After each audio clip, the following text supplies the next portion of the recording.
Hi everyone, welcome to the video. Today we're going to be working on the collision audio system for the demo racing game. So what we're going to be doing is we're going to be setting up so that every time we crash, we hear a crash sound. Another thing that will happen is, as we crash, the crash will actually be localized to the area. So we crash there, it will happen on the left. If we crash here, you can hear it happens on the right, and if we crash in the middle, you can hear it happens in the centre. We're also affecting the volume of the crash based on the speed at which we crash, essentially.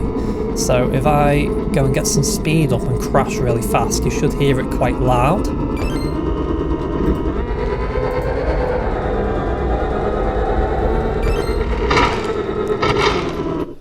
So there you go. So basically it's going to be louder the faster we crash, essentially.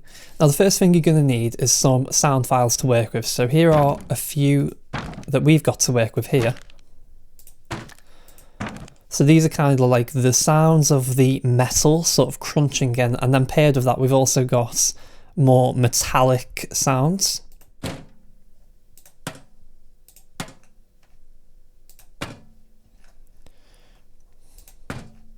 Now, I do encourage you to go and make your own sounds, but if you don't have time for that, I have a solution for you.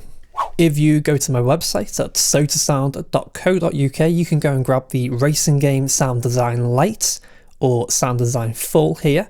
Basically, the Lite will give you a limited amount of sounds, whereas the Full will give you the entire sound library, which I'm using in this project. Here is the Metasound in full. To summarise very briefly how it essentially works, what we're doing is we're taking multiple wave players which are playing different sounds, and we are mixing them together with these wave players. On this side we have the more metallic sounds loaded into these wave players, whereas on this sound we have the crunch sound. These are being mixed together here on this mono mixer, and these ones are being mixed together on this mono mixer and bringing them both together.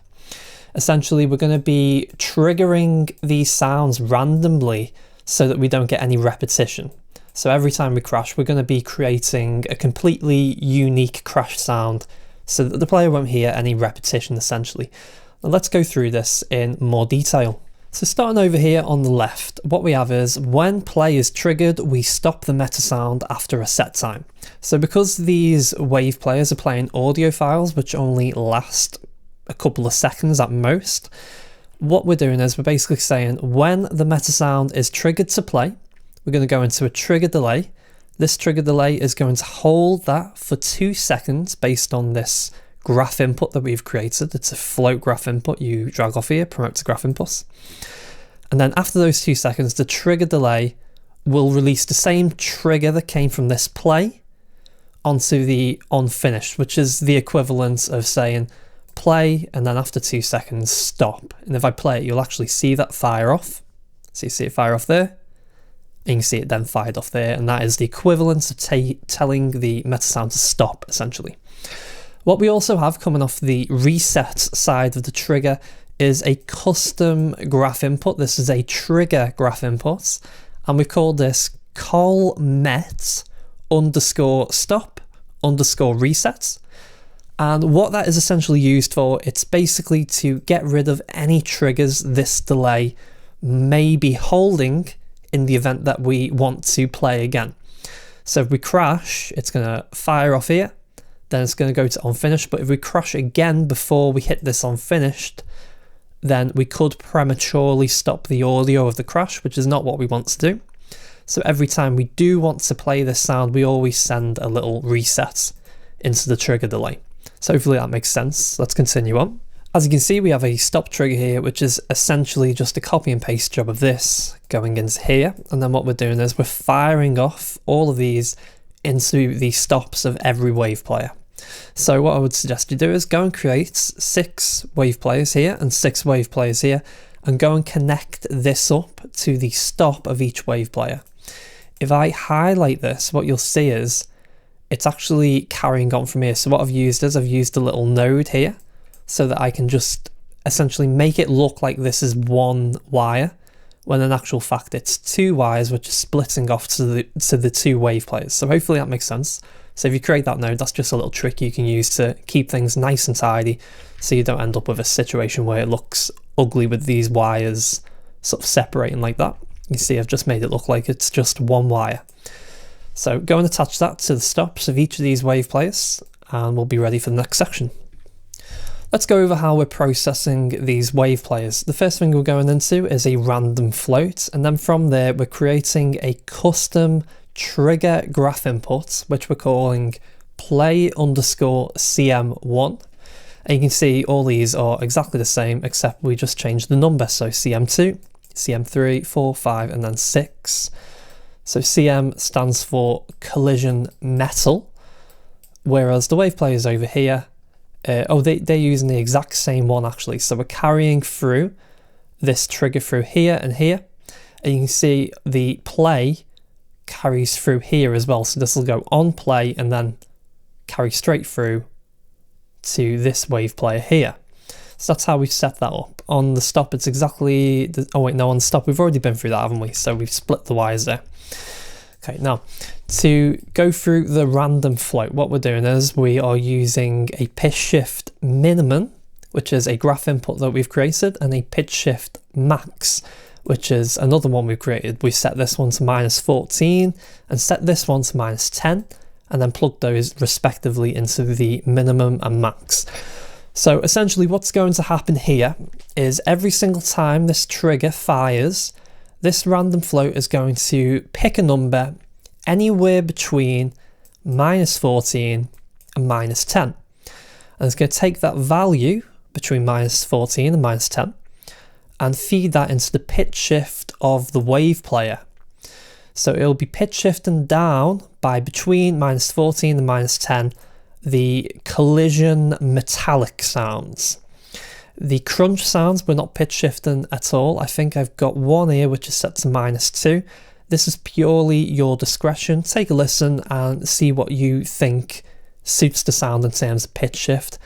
I'll show you which one I'm using here. I'm using the, let me just move that across so you can see properly. I'm using the Soundwave Collision Crunch Comp 00. So that's the sound that you would get in the sound pack. That's 00. I'm actually pitch shifting that down by -2. Obviously I felt that it needed to just be a little bit lower pitched. So that's essentially how we're processing this. This is all the same as we go down. You can see it's just essentially copying and pasting these pitch shifts, feeding it into the random floats. The only thing that's really changing is the numbers on these graph inputs here. So you can see, as I said, 1, 2, 3, 4, all the way to 6. The first 6 wave players here are all being brought into the Mono Mixer 6, and then from here we're using a graph input, a float graph input called Metal Gain. Once again, just in case you are just joining us, click to promote to graph input, and then from there you can create one of these. This is essentially to control the value of the volume between these wave players and these wave players. So we have a similar thing over here. These wave players are going to this mono mixer, and we have something called crunch gain. So essentially you have a control to control between the metallic sounds and also the crunch sounds on this side. So we've set this one to 4.5 because these sounds are much quieter than these sounds, and we've just left this one at 1. Continuing on, these wave players on this side are actually going into some delays. These delays are set to 0.075 seconds, and they are all set to 100% wet level with 0 dry level and 0 feedback.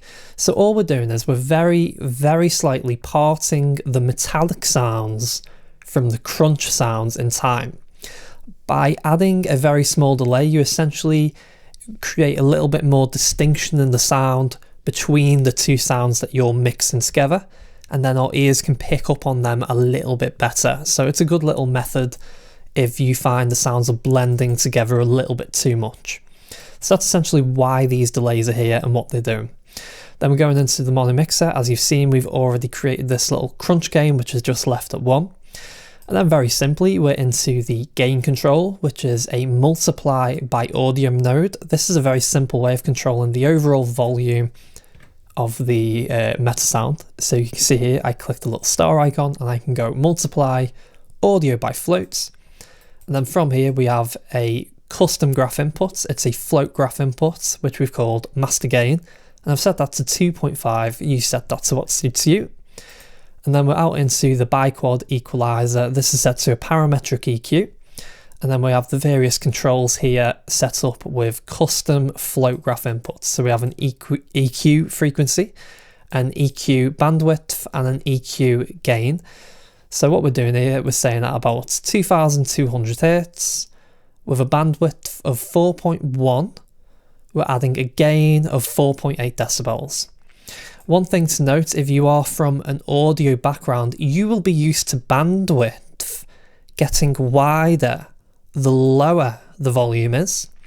So if I am using a DAW, I might set my bandwidth to 0.5 or 0.3 even to get a very large wide band, which is covering a large space. That's what you call a Q value, I should say. And a Q value stands for quality. So the higher the value of a Q value, typically speaking, the narrower the band is. Now I'm just mentioning this because it's a little bit out of the norm, so it might catch you out when you're setting up your biquad filters. So with this, the higher the value, the wider the bandwidth, and the smaller the value, the more narrow it is. So that's just a little quirk of the biquad filter for you to be aware of. Now from there, we're into the out mono, and that is the entire Metasound. Now, what we will be doing is we will be going over the entire collision metallic audio system, but there are a few new topics that we're going to be touching on. So what I want to do is I want to split this up and treat that as its own episode. So for today, that's going to be it. Thank you very much for watching. I'll catch you next time.